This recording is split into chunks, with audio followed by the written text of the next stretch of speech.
लकी studio सलोनी गुंडरदही के YouTube channel ला subscribe करो, लाइक करो और संगे संग बेल बटन ला दबाए बर झन भुलाओ, ताकि हमार वीडियो समय समय में आप ला देखे बर मिले।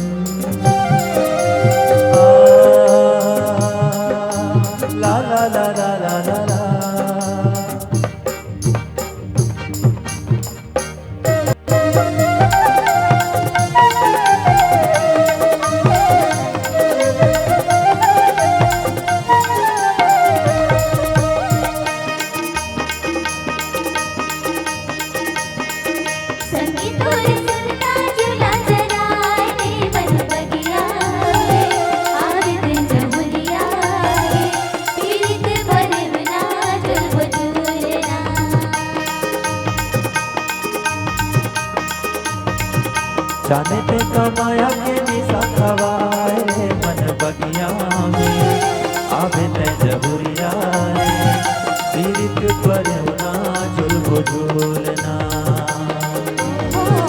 पीरित पर ना झुलबो झूलना ओ पीरित पर ना झुलबो झूलना।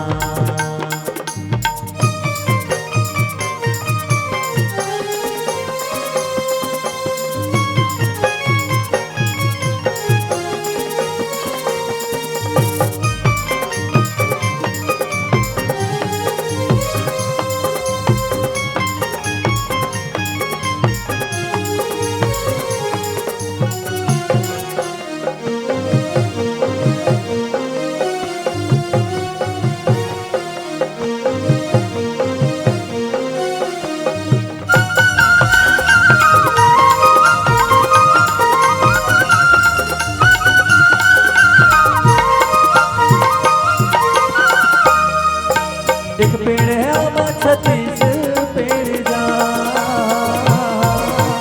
एक पेड़ है आमा 36 पेड़ जा, आया वाले तहा हो मेरे संगी जबुरिया मोरे मन बसिया पूछत आवे मोरे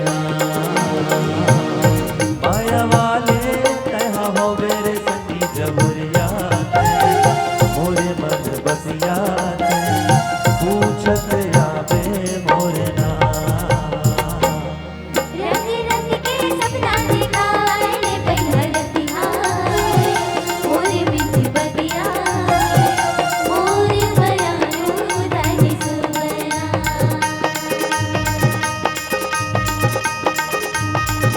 जाने ते कमाया के निशा खवाए मन बगिया में आवे ते जबुरिया रे पीरित पर ना झुलबो झूलना पीरित पर ना झुलबो झूलना।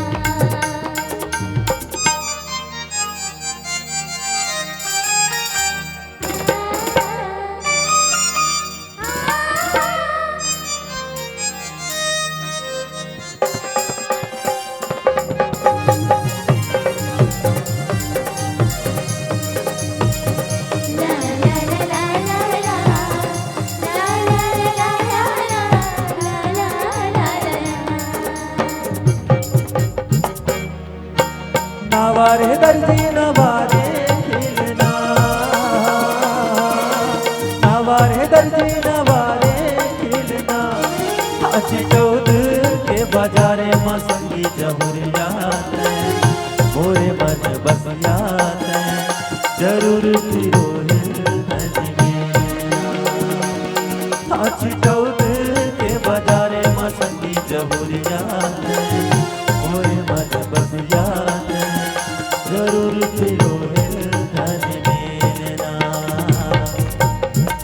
बोले तोरे मन मोरे भर मारे मन मोरा मन के मिलौरा पीरित पर ना झुलबो झूलना।